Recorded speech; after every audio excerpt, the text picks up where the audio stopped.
எல்லோருக்கும் வணக்கம். எல்லோரையும் செங்கோ அகாடமி யூடியூப் சேனலுக்கு வரவேற்கிறோம். இப்போ இந்த காணொளியில் பார்க்க போகிறது 3ஆம் வகுப்பு அறிவியல் வினாவிடைகள்.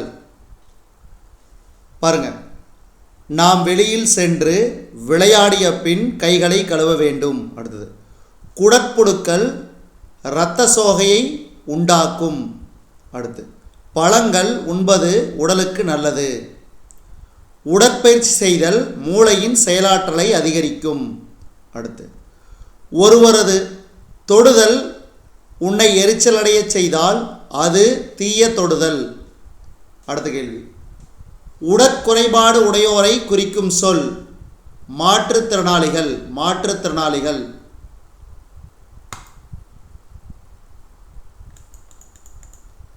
அடுத்தது, பருப்பொருளின் நிலைகள். பாருங்கள், இதில் நம்ம கோடிட்ட இடங்களை மட்டும் பார்க்கலாம், ஏன்னா அதுதான் கேட்பாங்க.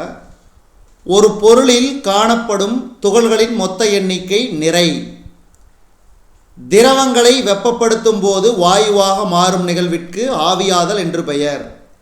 திரவத்திற்கு எடுத்துக்காட்டு நீர். திரவத்தினை குளிர்வித்து திண்மப் பொருளாக மாற்றும் செயல் உறைதல். திண்மப் பொருளுக்கு ஒரு எடுத்துக்காட்டு கல். அடுத்தது, விசை. இதில் பாருங்கள், ஓய்வு நிலையில் உள்ள பொருளை நகர்த்த உதவுவது விசை. உடல் உறுப்புகளின் இயக்கத்தால் நடைபெறும் விசை தசை நார் விசை.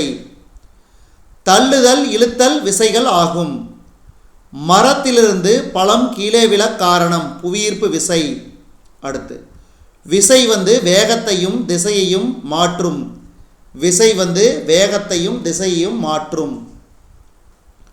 அடுத்த பாடம் அன்றாட வாழ்வில் அறிவியல். இதில் பாருங்க,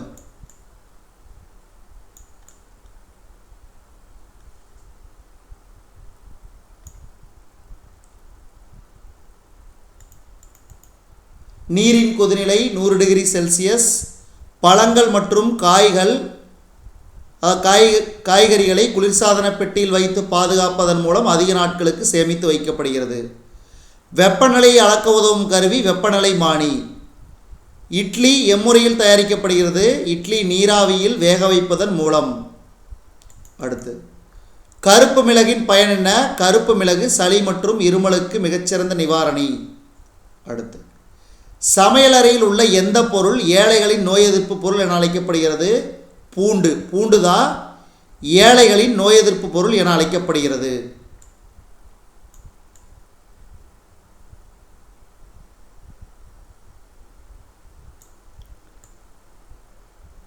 இதில் கோடிட்டிடம் கிடையாது இந்த பாடத்தில்.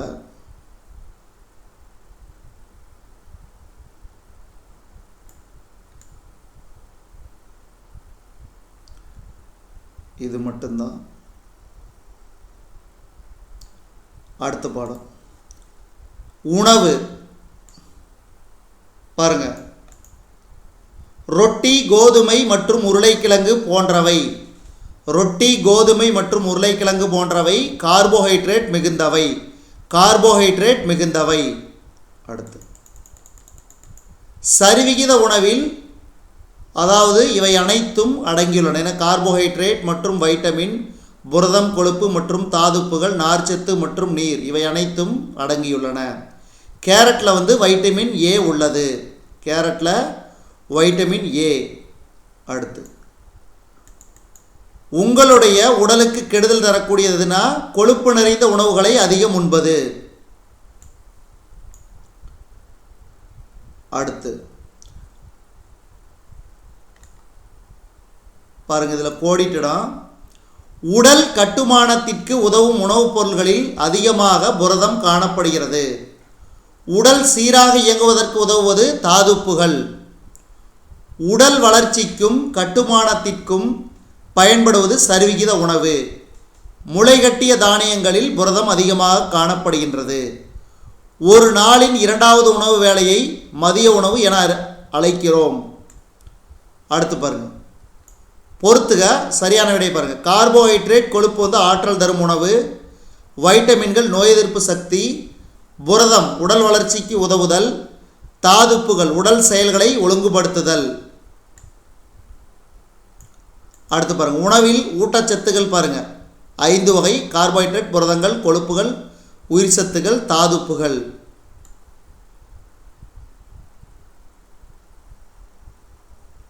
ஸோ மற்றதெல்லாம் தேவையில்லை.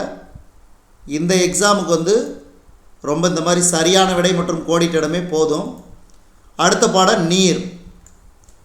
பாருங்க, நீரின் முதன்மை ஆதாரம் எது? மழை. அடுத்து, பூமியில் உள்ள நீரின் அளவில் 3% அளவு நீரே பயன்படுத்தும் வகையில் உள்ளது. அடுத்து, நீரை கொதிக்க வைப்பதன் மூலம் அதில் உள்ள கிருமிகளை அழிக்கலாம். அடுத்த கேள்வி, கொடுக்கப்பட்டுள்ளவற்றில் தவறானது. நீரை எப்போதும் வீணாக்க வேண்டாம். அதாவது வீணாக்க வேண்டும் என்பது தவறானது, ஆனால் வீணாக்கக்கூடாது. பாருங்க, மழை நின்ற பின் மழை நீர் எங்கே செல்கிறது? இது அனைத்துமே நிலத்தினுள் ஊடுருவி செல்லும், தாவரங்கள் நீரை உறிஞ்சி செல்லும், கடல் மற்றும் பெருங்கடலோடு கலக்கும், ஏரி மற்றும் குளத்துடன் கலந்துவிடும். இந்த 4மே சரி. அடுத்தது பாருங்க, நாம் பருகும் நீரை குடிநீர் என்கிறோம். குறைந்த தாழ்வான பகுதியில் நீர் சேகரமாகும் இடத்தை ஏரி என்கிறோம். பொதுவாக நீர் ஆதாரங்களை தூய்மையாக வைத்துக்கொள்வது நமது கடமை. பூமியின் மிகப்பெரிய நீராதாரம் கடல். அதே மாதிரி பொருந்தாது பாருங்க, இதில் மலை, இதில் ரோஜா, இதில் மீன், இதில் தலைவாறுதல். அடுத்தது தாவரங்கள். இலையின் பணி என்னன்னா உணவு உற்பத்தி செய்வது. ஆணிவேருக்கு ஒரு எடுத்துக்காட்டு. முழு தாவரத்தையும் தாங்கி நிற்கும் ஆதாரமாக தண்டு உள்ளது. அடுத்து, பெரும்பாலான தாவரங்கள் விதையிலிருந்து உருவாகின்றன. குறைவான வளர்ச்சி கொண்ட வேர்கள் ஆகாய தாமரை தாவரத்தில் காணப்படுகின்றன. ஒரு தாவரத்தில் எக்ஸ் என்ற பகுதி இல்லையெனில் புதிய தாவரங்களை உருவாக்க இயலாது. அந்த எக்ஸ் என்ற பாகம் என்னன்னா மலர் பாகம் இல்லைனாவே புதிய தாவரத்தை உருவாக்க முடியாது. அடுத்த கேள்வி, பின்வரும் எந்த தகவமைப்பு வறண்ட நில தாவரங்களை கொண்டுள்ளன? அதாவது சதைப்பற்றுடன் கூடிய தண்டு, இலைகள் முட்களாக மாறுதல். ஆப்ஷன் இ தான் சரி. இரண்டும். பல விதைகள் கொண்ட கனிக்கு உதாரணம் மாதுளை. பல விதைகள் கொண்ட கனிக்கு உதாரணம் மாதுளை. அடுத்த கேள்வி, பின்வரும் படத்தில் குறிக்கப்பட்டுள்ள பாகங்களுள் முறையே எது நீர் உறிஞ்சுவதற்கும் வாயு பரிமாற்றத்துக்கும் பயன்படுகிறதுனா டி மற்றும் பி, இது இரண்டும். வேறு, இலை. அடுத்து, இதில் பொருந்தாதது தக்காளி, இதில் பொருந்தாதது மஞ்சள், இதில் பொருந்தாதது வேம்பு, இதில் பொருந்தாதது ஆரஞ்சு, இதில் சப்பாத்தி கல்லி. சில சமயம் இந்த மாதிரி கேள்வி கேட்டால் என்ன பண்ணுறது? அடுத்தது, தாவர பாகங்களின் பெயர்கள். வேர், தண்டு, இலை, மலர், கனி, விதை. வேரின் வகைகள் ஆணிவேர், ஜல்லிவேர், 2 வகை. இதெல்லாம் கேள்வி பதில் நம்மளுக்கு தேவையில்லை. இதில் கோடிட்டட் இல்லையா இருக்குது, இருங்க பார்க்கலாம்.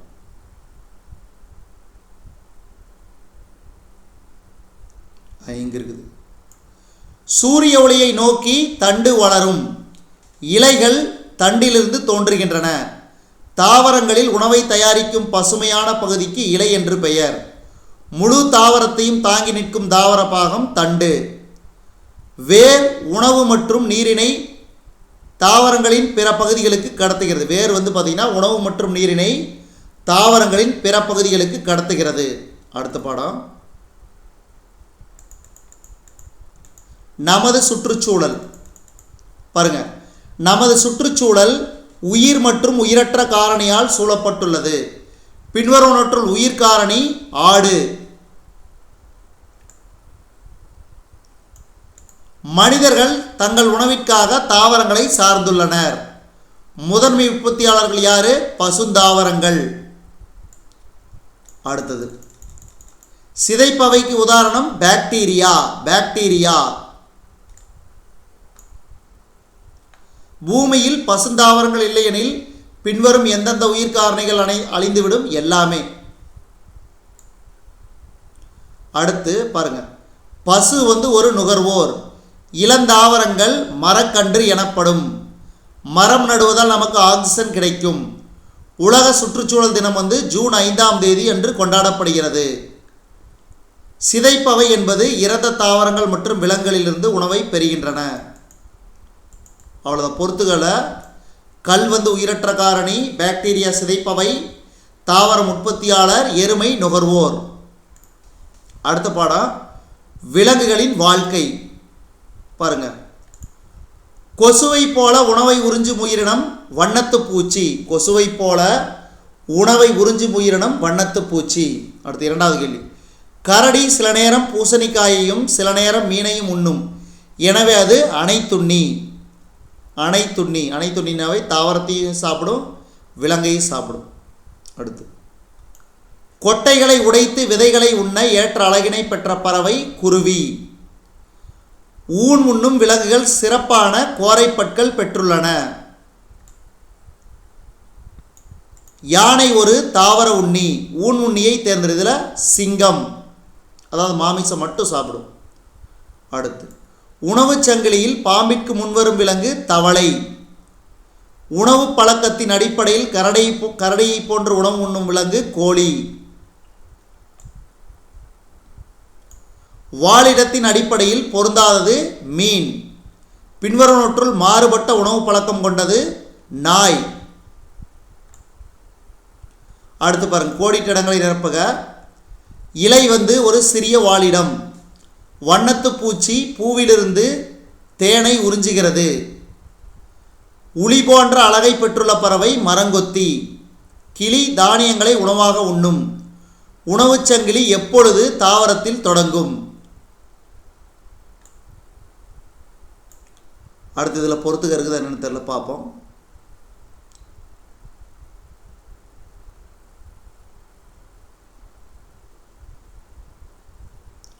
இதில் சரியான உணவுச் சங்கிலி இலைகள், பூச்சி, பறவை.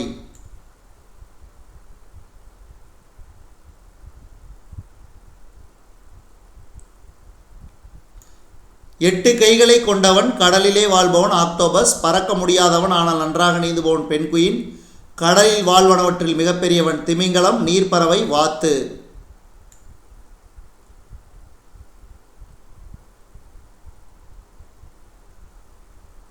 எங்க இந்த பாடத்தில் கோடிட்டிடமே காணும்னு நினைக்கிறேன்.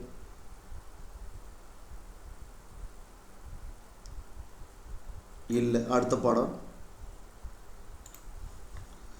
அடுத்து இந்த 3ஆம் வகுப்புல கடைசி பாடம்.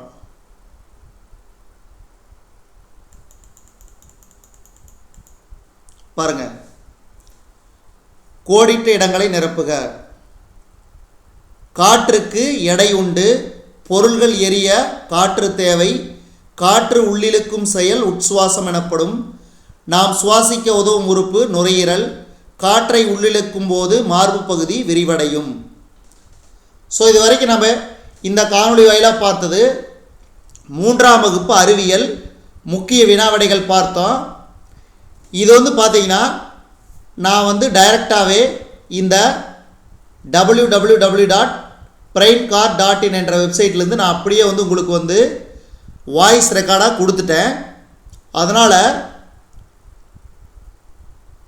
இதை முழுசாக பாருங்கள். ஏன்னா எனக்கு ப்ரிப்பேர் பண்ணுறதுக்கு டைம் இல்லை. ஏன்னா இன்னும் 2 நாள் தான் இருக்குது. 22, 23 உங்களுக்கு மேக்ஸிமம் முடிஞ்ச அளவுக்கு 3வது, 4வது, 5வது எல்லாமே கொடுத்தாகணும். ஏற்கனவே தமிழ் கொடுத்தாச்சு. 3வது, 4வது, 5வது கொடுத்தாச்சு. இப்போ சயின்ஸு அடுத்து போயிட்டுருக்குறோம்.